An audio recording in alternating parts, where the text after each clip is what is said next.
Hello everyone. स्वागत है सभी का तिवारी एग्रीकल्चर बीएससी एजी सेमेस्टर क्लासेस के यूट्यूब चैनल पर। और जैसा कि आपको पता है कि हम लोगों ने जो है सेमेस्टर की क्लासेस के लिए जो है क्लासेस स्टार्ट कर दी हैं। और उसमें हम लोग जो है स्टार्टिंग से बेसिक से एग्रीकल्चर के बारे में जो है डिस्कस कर रहे हैं। और उसका जो है आज ये लेक्चर नंबर 5 है, जिसमें हम देखने वाले होंगे history of agriculture in India. India में एग्रीकल्चर की हिस्ट्री क्या है। कल की क्लास में जो है यानी इससे पहले की जो क्लास थी उसके लास्ट सेशन में मैंने आपको बताया था कि इंडिया में एग्रीकल्चर की शुरुआत कैसे हुई थी। तो जैसा कि मैंने आपको बताया, इंडिया में सबसे पहले एग्रीकल्चर नहीं था। इंडिया में सबसे पहले जो है एक पशुपालक देश था। इंडिया को सबसे पहले जो है पशुपालक देश के नाम से जानते थे, ठीक है, जिसको पास्टोरल कंट्री कहते थे। फिर इसके साथ साथ फिर क्या हुआ, धीरे धीरे विकास होता चला गया। और फसलों और पशुपालन के साथ साथ जो है इंडिया के अलग अलग पार्ट में जो है एग्रीकल्चर और क्रॉप्स की जो है स्टार्ट जो है हुई, ठीक है। और साथ ही साथ एनिमल्स का भी डोमेस्टिकेशन हुआ। फिर उसी के साथ साथ फिर मैंने आपको हड़प्पा सिविलाइजेशन के बारे में बताया था। वहां पर भी कई सारी चीजें हमको देखने को मिली, फिर उसी को हमने पूरा क्लियर किया था।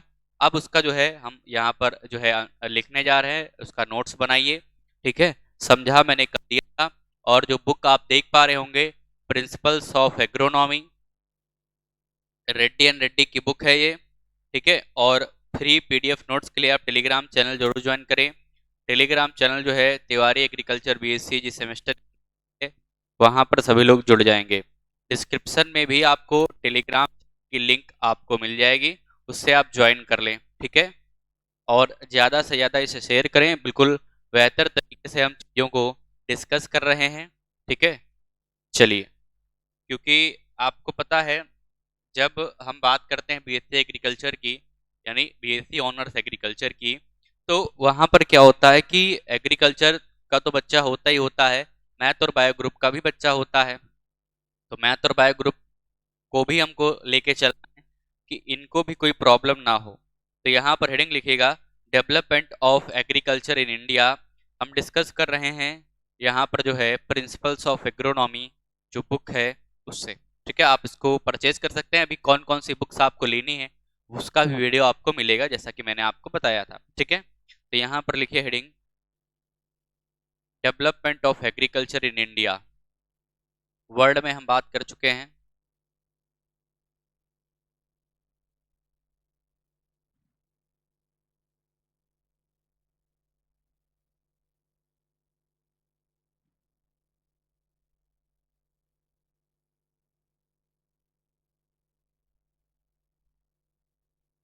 ठीक है।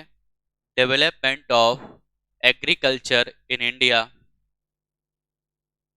भारत में कृषि का विकास। क्या बोलेंगे, भारत में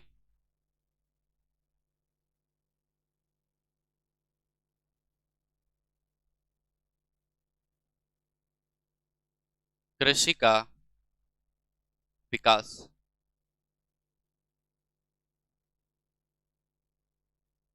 भारत में कृषि का विकास, ठीक है, ये हेडिंग रहेगी। अब यहाँ पर डेवलपमेंट की बात करेंगे तो सबसे पहले, ठीक है,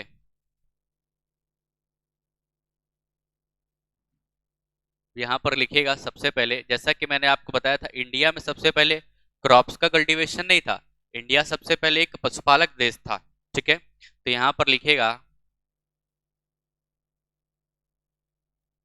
S India was a pastoral country,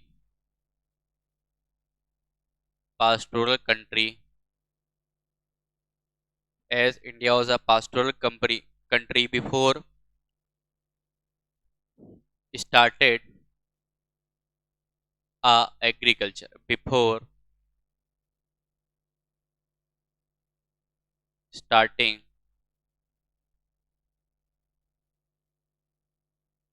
start was agriculture,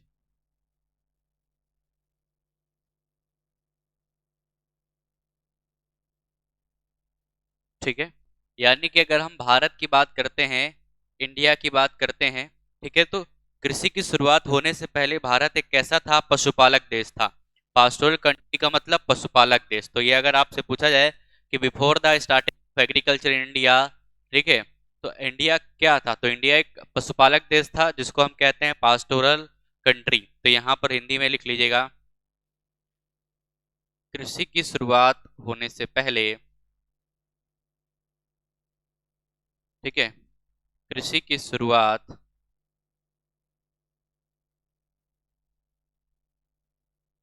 होने से पहले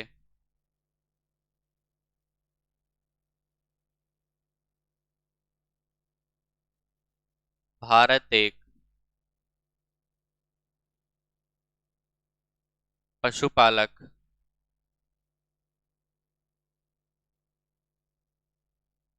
पशुपालक देश था। ठीक है, कैसा था? पास्टोरल कंट्री थी, एक पशुपालक देश था। ठीक है।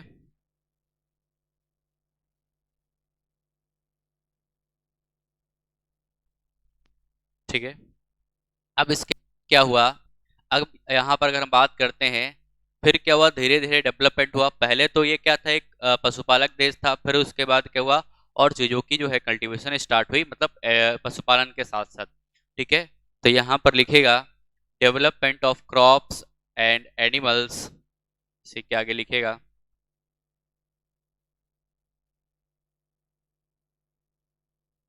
Development of crops and animals took place place took place concurrently concurrently, ठीक है, and led to and leading to and एक and leading to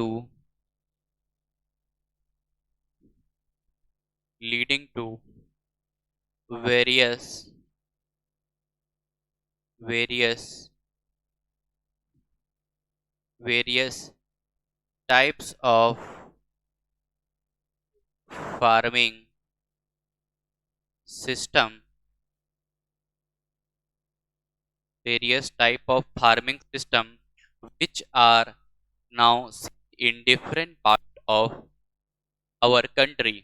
ठीक है, to various types of farming system which are now seen in various part of the country.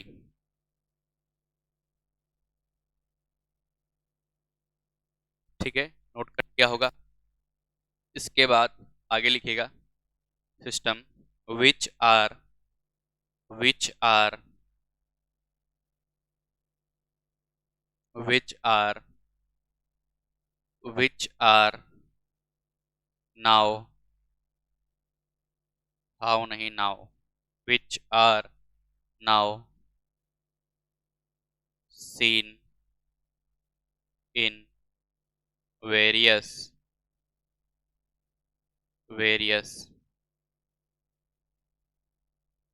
part in the country। ठीक है, तो अगर हम बात करें कि फसलों और पशुपालन के विकास के साथ साथ वर्तमान में, ठीक है, आज, ठीक है, क्या है कि कृषि प्रणाली के विभिन्न जो है तरीके जो है वो हमको वर्तमान में भारत के अलग अलग जो है भागों पर देखने को मिल रहे हैं। नोट कर लें इसको, फिर इसकी जो है हिंदी आपको हम बता देते हैं। ठीक है, तो यहाँ पर लिखेगा फसलों और, ठीक है, यहाँ पर लिखेगा, अगला हिंदी में लिख लीजिएगा फसलों और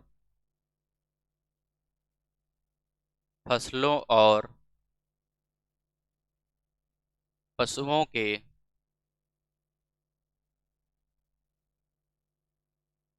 के विकास के साथ साथ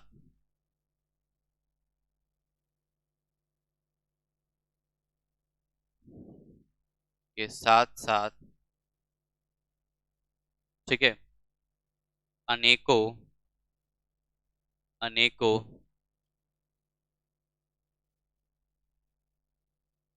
अनेकों कृषि प्रणालियों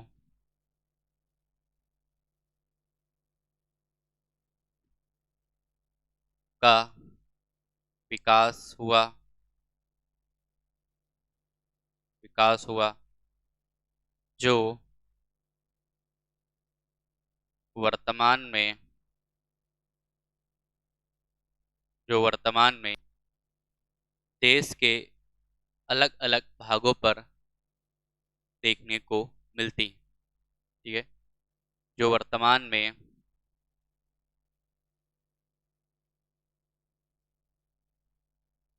देश के अलग अलग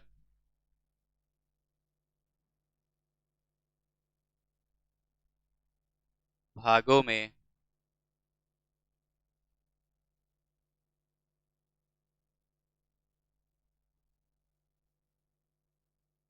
देखने को मिलती।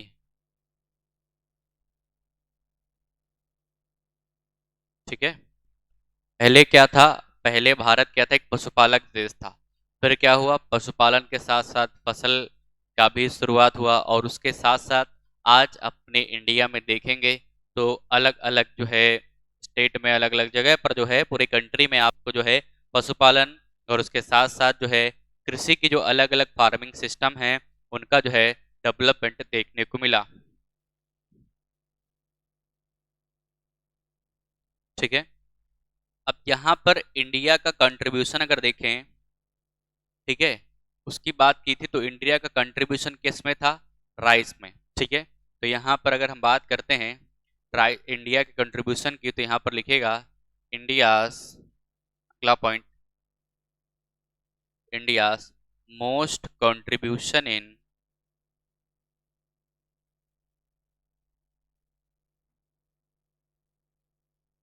Contribution in the world is rice. World is rice, which is क्या? इज क्या है? राइस है कंट्रीब्यूशन। ठीक है, जो क्या है? Rice, the staple food for staple food for south south east Asia, south east Asia, east Asia. ठीक है, south and south east Asia. ठीक है, ये ठीक है, रादर देन वीट। ठीक है, ये इंपॉर्टेंट था। ठीक है, वीट के तुलना में अगर बात करें। ठीक है, तो मतलब अगर हम देखें कि इंडिया का कंट्रीब्यूशन विश्व के कृषि में क्या था? ठीक है, India most contribution in the world, ठीक है, क्या था? इज राइस, यानी कि राइस कंट्रीब्यूशन ज्यादा था। ठीक है, इंडिया का राइस के कंट्रीब्यूशन में ज्यादा जो है सहभागिता थी विश्व स्तर पर। ठीक है, तो ये एक महत्वपूर्ण जो है उपलब्धि थी। ठीक है, ठीक है, तो यहाँ पर लिखेगा विश्व स्तर पर, विश्व स्तर पर या विश्व कृषि में, विश्व स्तर पर, विश्व स्तर पर भारत का महत्वपूर्ण योगदान, भारत का महत्वपूर्ण योगदान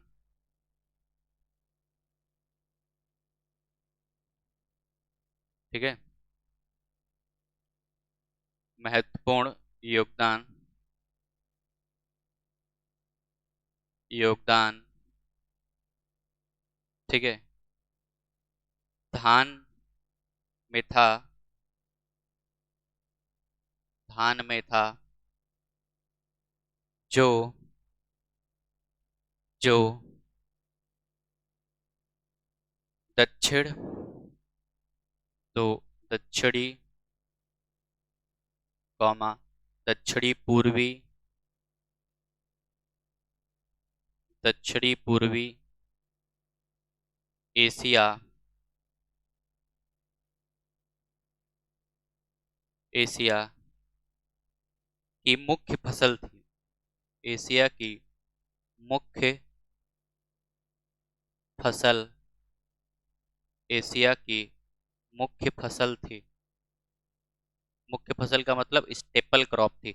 स्टेपल क्रॉप का मतलब होता है कि मुख्य फसल, मतलब वो जो है, अब आपको पता है राइस की ओरिजिन जो है साउथ ईस्ट एशिया माना जाता था। तो स्टार्टिंग से ही जो है, अगर हम इंडिया की बात करते हैं, इंडो बर्मा रीजन जो है, ठीक है, और जो है आपका जो है साउथ ईस्ट ईस्ट एशिया जो है, एशिया कॉन्टिनेंट की अगर बात करते हैं, तो वहां पर जो है राइस का ज्यादा कंट्रीब्यूशन था। राइस की मतलब ज्यादा कल्टीवेशन होती थी। ठीक है, तो इसलिए अगर हम इन वर्ल्ड बात करें, विश्व स्तर पर बात करते हैं, तो इंडिया का कंट्रीब्यूशन राइस के कल्टीवेशन में था, जो कि ईस्ट ईस्ट और साउथ ईस्ट एशिया और साउथ में जो है मुख्य फसल के रूप में इसकी कल्टीवेशन की जाती थी। नोट कर लें, फिर इसके बाद हम आगे चलते हैं।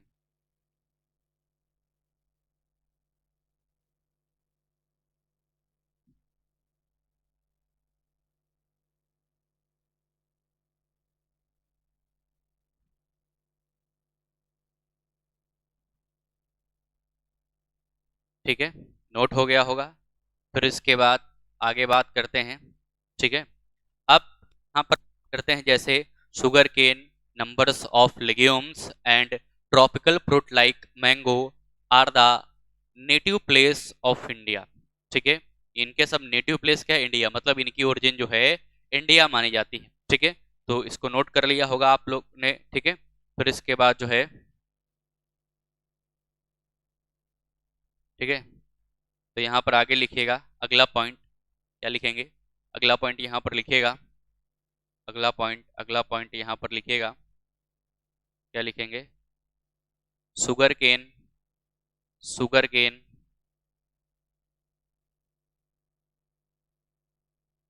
Sugar cane, numbers of legumes, मतलब अनेकों दलहनी फसलें, legumes and tropical, tropical fruit like mango, mango, mango are the native of, native of, are the native of, native of India.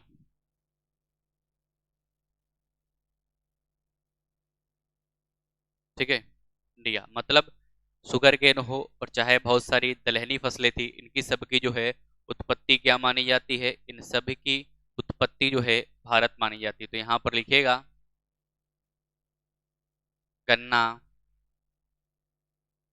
गन्ना, अनेकों दलहनी फसलें,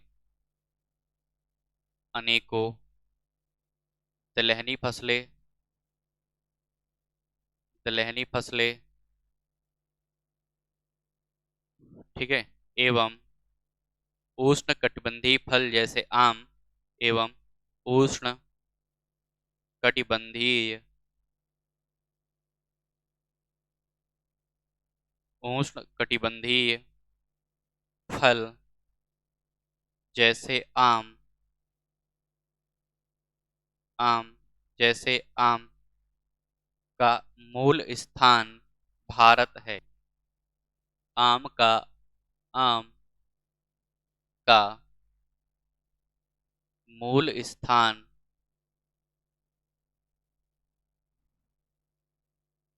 मूल स्थान भारत है। ठीक है, नेटिव जो है प्लेस क्या है? इंडिया माना जाता है। ठीक है, आप अगर आप जो भी एग्रीकल्चर के छात्र हैं उन्हें पता होगा। अगर हम अब मैंगो क्या है, ट्रॉपिकल फ्रूट है, और मैंगो की ओरिजिन जो है इंडो बर्मा मानी जाती है। अब पहले तो आपका अखंड भारत था, तो बर्मा भी जो है इंडिया का जो है पार्ट था, तो इसलिए इसकी उत्पत्ति जो है आपकी जो है। और वैसे भी अगर हम बात करते हैं इंडिया की क्लाइमेट कैसी, ट्रॉपिकल क्लाइमेट है, उष्णकटिबंधीय जलवायु है। इंडिया की जो क्लाइमेट है कैसी है, ट्रॉपिकल क्लाइमेट है। तो ये ध्यान रखिएगा, ये भी क्वेश्चन आपसे पूछा जा सकता है कि इंडिया की क्लाइमेट कैसी है, तो ट्रॉपिकल क्लाइमेट है। ठीक है, कैसी है, ट्रॉपिकल क्लाइमेट है। ठीक है, आगे यहाँ पर लिखिएगा, अगला यहाँ पर लिखिएगा वीट वारले। ठीक है, अगला यहाँ पर लिखिएगा वीट वारले, wheat barley, barley, pulses, pulses and cotton are the main crops, are the main crops during the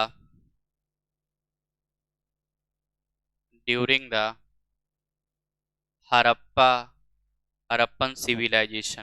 ठीक है, हड़प्पा सभ्यता में ये मुख्य फसलें थी। ठीक है, during the Harappan Harappan civilisation, during the Harappan civilisation, ये क्या थी, मेन क्रॉप थी। ठीक है, तो यहाँ पर लिखिएगा गेहूँ, जौ, दालें, ठीक है, एवं कपास हड़प्पा सभ्यता की मुख्य फसलें थी। ठीक है, अब चूंकि हड़प्पा सभ्यता इंडिया से रिलेटेड है, इंडिया की एक मानी जाती है ये सिविलाइजेशन, तो ये इंडिया में एग्रीकल्चर की लिए इसको हम यहाँ पर पढ़ते हैं। हालांकि सारी चीज़ें हम आपको बता चुके हैं।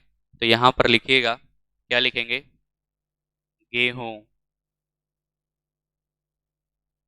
गेहूँ, जौ, गेहूँ जौ, दालें, ठीक है, जो पल्सेस थी, ठीक है, जौ, दालें, दालें, और कपास, कपास,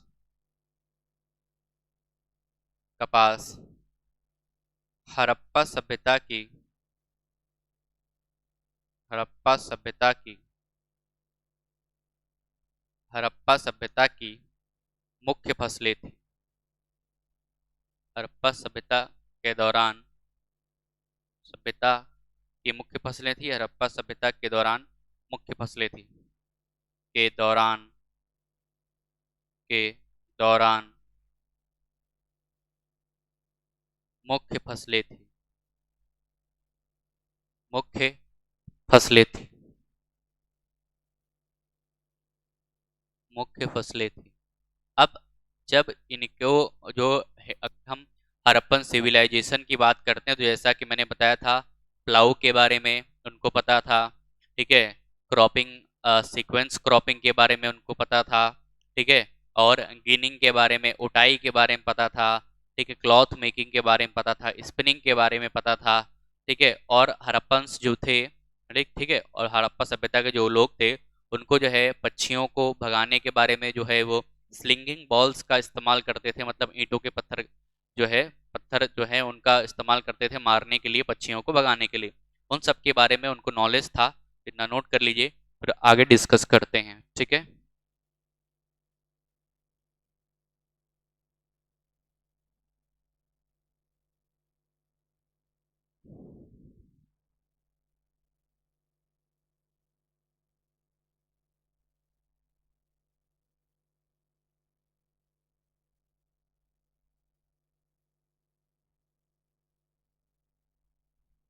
ठीक है, आगे लिखिएगा, अगला, अगला यहाँ पर लिखेंगे Harappans are knew about, Harappans, Harappans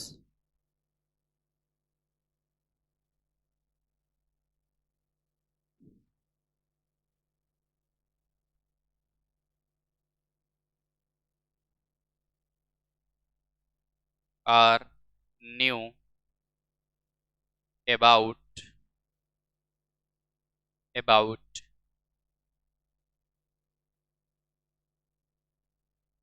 plow,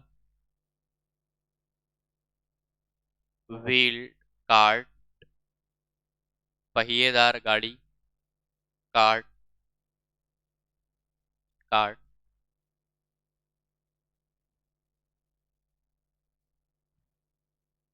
cart. अगला लिखेगा will cart, ginning, ginning, spinning,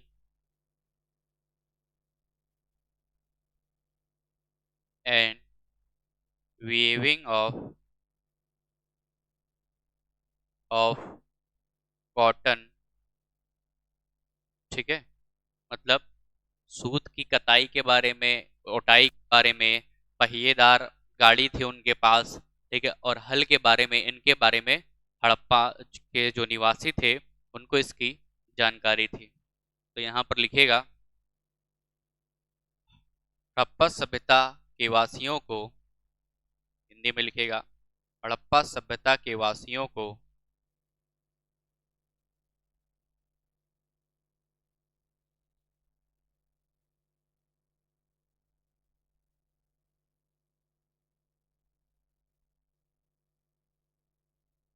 वासियों को हल,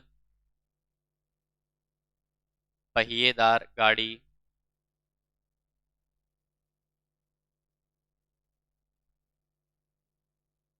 पहिएदार गाड़ी, कपास की,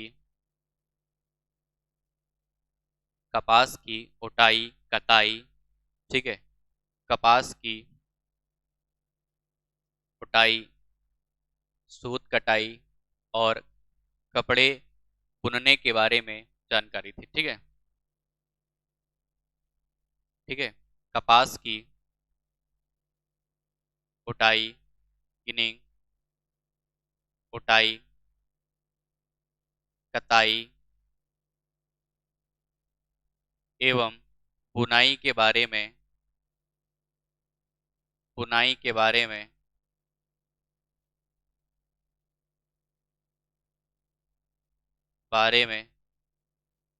जानकारी, जानकारी थी। ठीक है, इतना नोट कर लीजिए, फिर आगे देखते हैं। ठीक है, और साथ ही साथ, ठीक है, यहाँ पर लिखेगा Harappans, Harappans used, Harappans used slinging balls, sling balls for scaring, for scaring of birds।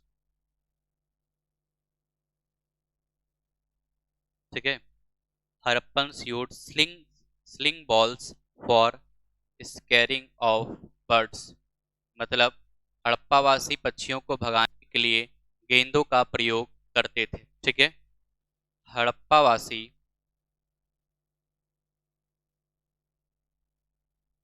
हड़प्पावासी, हड़प्पावासी पक्षियों को, पक्षियों को भगाने के लिए,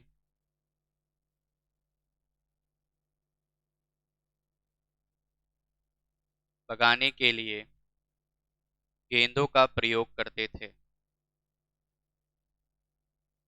गेंदों का मतलब स्लिंग बॉल्स का यूज करते थे, गेंदों का प्रयोग करते थे,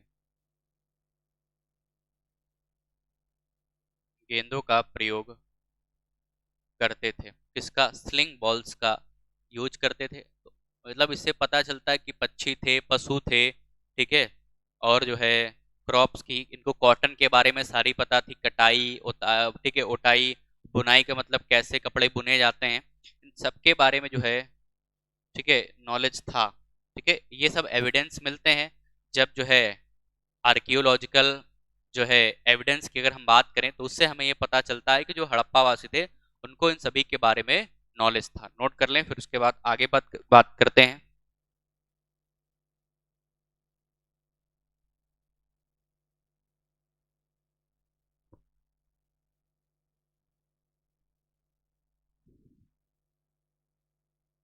ठीक है, अगला क्या है? The second independently agriculture placed was recognized South India, where the cultivation of pulses and finger millet was occurred। ठीक है, मतलब जो दूसरा, पहले तो हमें भारत में जो एग्रीकल्चर के जो रिसोर्सेज पता चले, कहाँ से पता चले ये ध्यान रखिएगा। भारत में सबसे पहले एग्रीकल्चर के जो रिसोर्सेज हमें पता चले वो हड़प्पा सभ्यता से पता चले। फिर उसके बाद जो है साउथ इंडिया से हमको जो है पल्सेस और फिंगर मिलेट्स यानी कि रागी के बारे में जानकारी मिली। ठीक है, तो इसको नोट कर लें, फिर उसकी बात करते हैं। आगे लिखेगा साउथ इंडिया, इसको नोट कर ली होंगे। अगला यहाँ पर लिखेगा, ये तो फर्स्ट हो गया। अगला लिखेगा south India, south India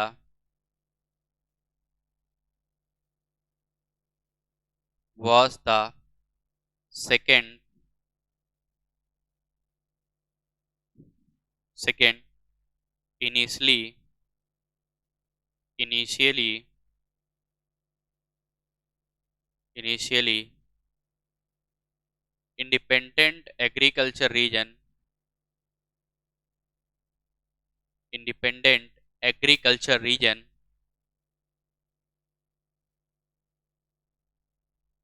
agriculture region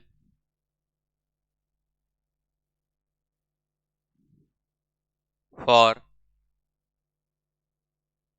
pulses and finger millet। मतलब इन क्रॉप्स के जो है एविडेंस हमको मिले साउथ इंडिया में। ठीक है, मिलेट्स, फिंगर मिलेट्स। ठीक, तो यहाँ पर लिखेगा दक्षिण भारत, ठीक है, दूसरा स्वतंत्र रूप से कृषि का क्षेत्र था जहां पर, लिखेगा दक्षिण भारत,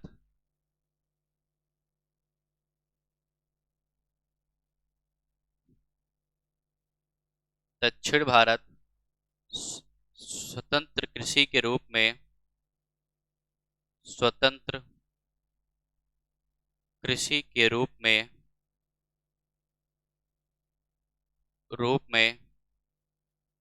दूसरा क्षेत्र था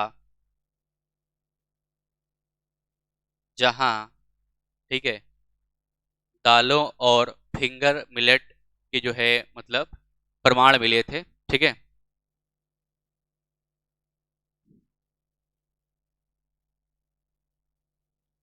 जहां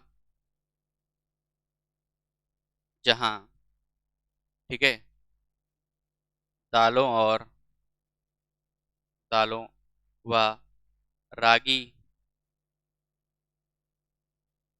के प्रमाण मिले।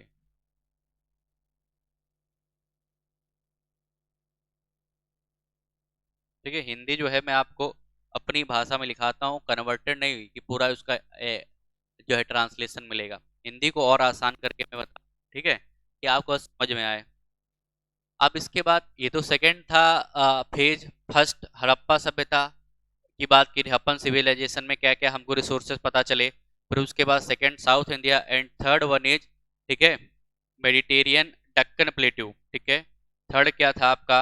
Deccan plateau.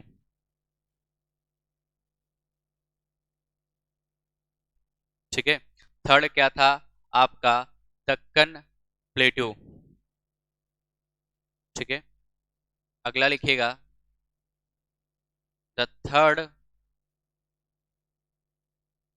Intermediate region, the third intermediate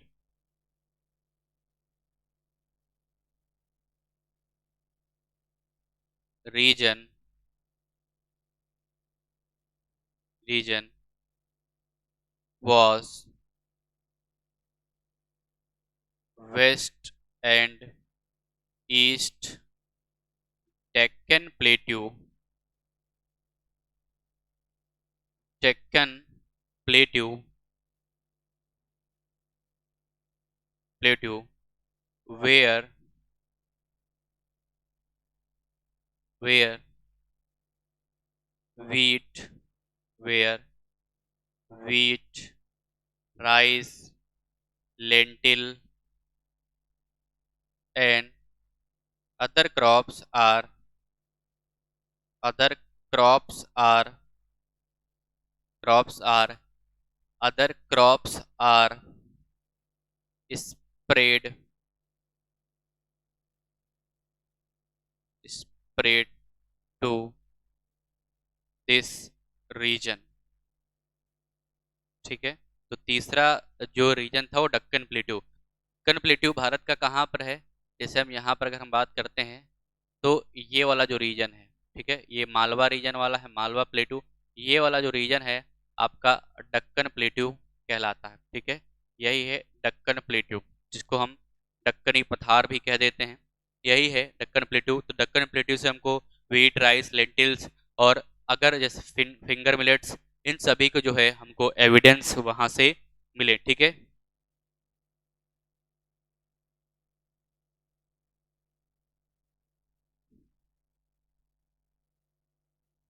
ठीक है। तो सबसे पहले यहाँ पर जो है हमको राइस के जो है एविडेंस मिले थे। तो पहले यहाँ पर लिखना राइस। ठीक है, पहले यहाँ पर जो है राइस एंड राइस फिर बीट करना। ठीक है, राइस कॉमा वीट, फिर उसके बाद जो है इन क्रॉप्स के जो है एविडेंस। सबसे पहले राइस के ही हमको एविडेंस मिले थे। तो यहाँ पर फिर उसके बाद आगे देखते हैं। ठीक है, तो यहाँ पर लिखेगा तीसरा। ठीक है, तीसरा तीसरा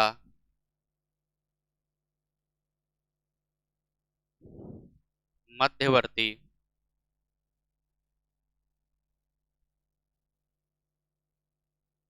क्षेत्र। ठीक है, तीसरा मध्यवर्ती क्षेत्र। ठीक है, क्षेत्र पश्चिमी व पूर्वी दक्कन का था, व पूर्वी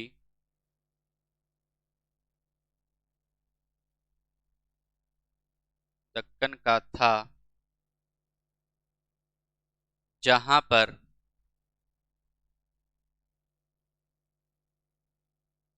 जहां पर धान, फिर गेहूं, दालें, मसूर मसूर एवं अन्य फसलों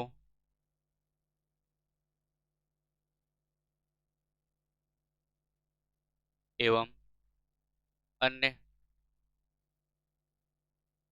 फसलों का फसलों का प्रसार हुआ था, बाद में स्प्रेड हुई। ठीक है, सबसे पहले यहाँ पर धान के जो है एविडेंस मिले थे। ठीक है, फिर उसके बाद जो है दालें, पल्सेस, फिर लेंटिल, फिर उसके बाद जो है फिंगर मिलेट्स, इन सभी के एविडेंस हमको यहाँ से मिले थे। ठीक है, अगर हम वैदिक टेक्स्ट की बात करते हैं। ठीक है, अगर हम वैदिक की बात करते हैं, वैदिक जो एरा था वहां पर भी मैंने आपको बताया था इन वैदिक एरा, इन वैदिक टेक्स्ट जो 10,000 से 1,000 से लेकर के 5,500 बीसी तक इसका टाइम पीरियड था, तो उसमें जो है हमको प्रॉपर तरीके से जो है cultivation of rice, vegetables, fruits, इन सब के जो है एविडेंस हमको मिले थे। ठीक है, तो यहाँ पर लिखेगा इन इन वैदिक टेक्स्ट इन वैदिक टेक्स्ट इसका टाइम पीरियड लिख लेना 1000 to 500 BC in Vedic text. The take the evidence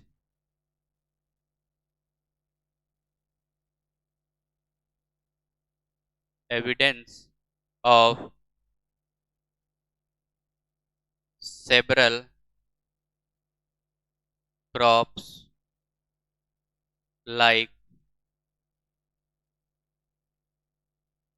wheat, fruits, and vegetables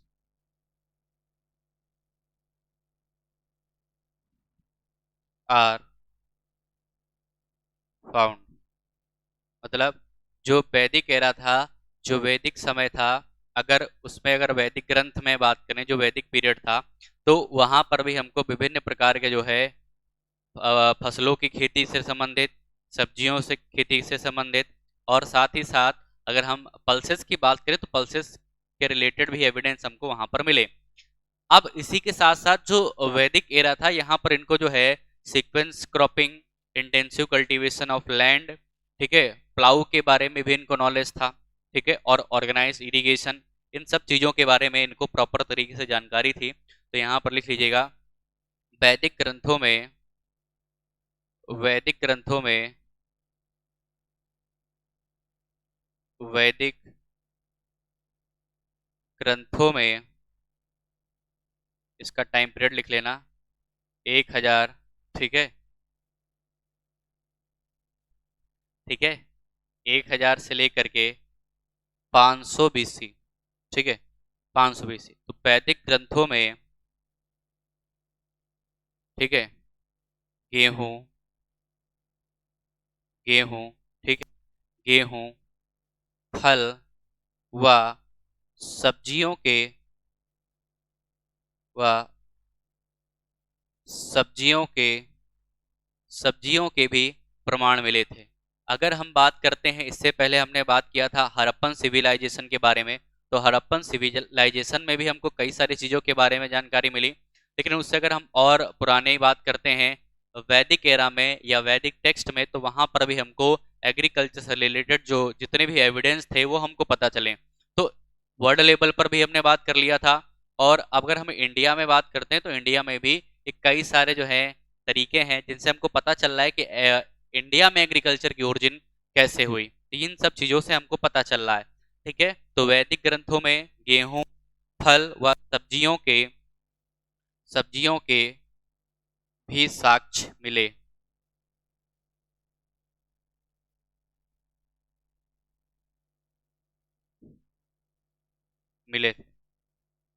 ठीक है। तो इससे पता क्या चलता है, इससे पता ये चलता है कि वैदिक पीरियड से ही जो है वहां पर भी जो है कल्टीवेशन होती आ रही थी, ठीक है।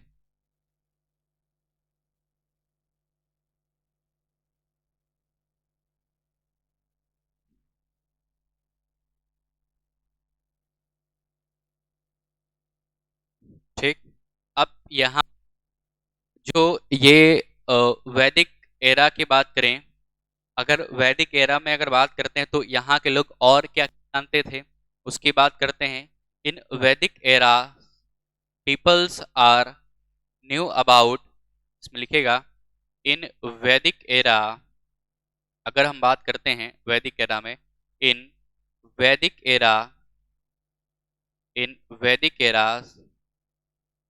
Peoples are knew about knew about किसके किसके बारे में जानते थे? They knew about ploughing of soil several time, मतलब कि भूमि को जो है कई बार जुताई करना खेती के लिए, जैसे हम लोग आज करते हैं, तो इनको तभी से पता था। पहला यहाँ पर क्या लिखेंगे, पहला यहाँ पर लिखेगा पहला यहाँ पर लिखेगा क्या हो जाएगा, ठीक है, ploughing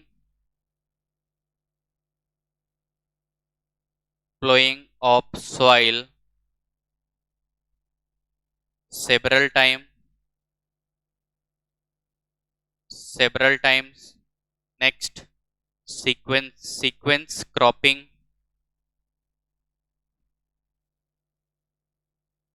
sequence cropping pattern, sequence cropping pattern. और क्या पता था इनको?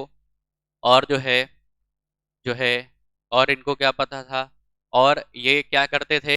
Cow dung used as a manure for soil. ठीक है, मतलब अभी जो है हम गोबर का यूज करते हैं खाद बनाने के लिए, खेतों में यूज करते हैं खाद के लिए। तब भी ये लोग यूज करते थे, इसको पता था कि गोबर जो है गाय का, इसका जो है हम खाद के रूप में इस्तेमाल कर सकते हैं। ठीक है, तो यहाँ पर लिखेगा। अगला क्या था? Cow dung used as a manure, as a manure. ठीक है, मतलब जो गाय का गोबर था उसको जो है, ये जो है, ठीक है, इसका यूज करते थे। और इरिगेशन ऑफ क्रॉप्स, इसके बारे में, मतलब इरिगेशन के बारे में उनको पता था। Irrigation of crops, irrigation of crops. ठीक है, इन सब चीजों के बारे में वो जानते थे। ठीक है, वैदिक एरा के जो लोग थे उन सभी को इन सब चीजों के बारे में पता था। ठीक है, कि भूमि की कई बार जुताई करनी है। सीक्वेंस क्रॉपिंग के बारे में पता था, पहले खरीफ की, फिर रबी की, फिर जायद की, इस सीक्वेंस से क्रॉपिंग करनी है। ठीक है, काउ डंग जो था, मतलब गाय का जो गोबर था, उसका जो है खाद के रूप में कैसे यूज किया जाए उसके बारे में भी इनको पता था। सिंचाई के बारे में भी इनको काफी सारी चीजें पता थी। ठीक है, काफी सारी चीजें पता थी। तो इसी को जो है हम इधर ही लिखे दे रहे हैं हिंदी में। ठीक है, नोट कर लेंगे जो हिंदी मीडियम के छात्र हैं, तो यहाँ पर लिख लीजिएगा। यहाँ पर लिख लीजिएगा, क्या लिखेंगे? वैदिक काल के लोगों को, ठीक है, वैदिक काल के लोगों को, लोगों को निम्न के बारे में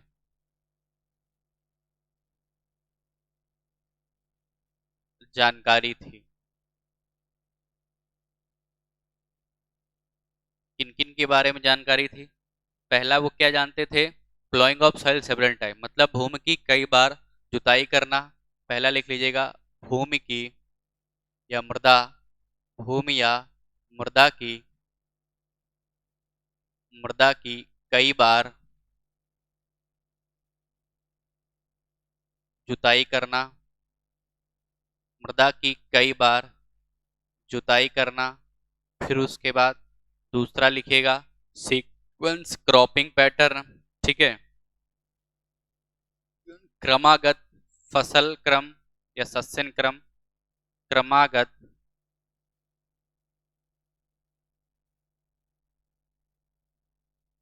फसलों का क्रम, मतलब पहले खरीफ की लगाएंगे, फिर रबी की लगाएंगे, फिर जायद की लगाएंगे। ऐसा नहीं है कि ठंडी में गेहूं हो रहा है तो गर्मी में गेहूं लगा देंगे। ये सब वो लोग अच्छे से जानते थे। तीसरा, ठीक है, गोबर, गाय के गोबर का खाद के रूप में उपयोग करना। ठीक है, गाय के गोबर का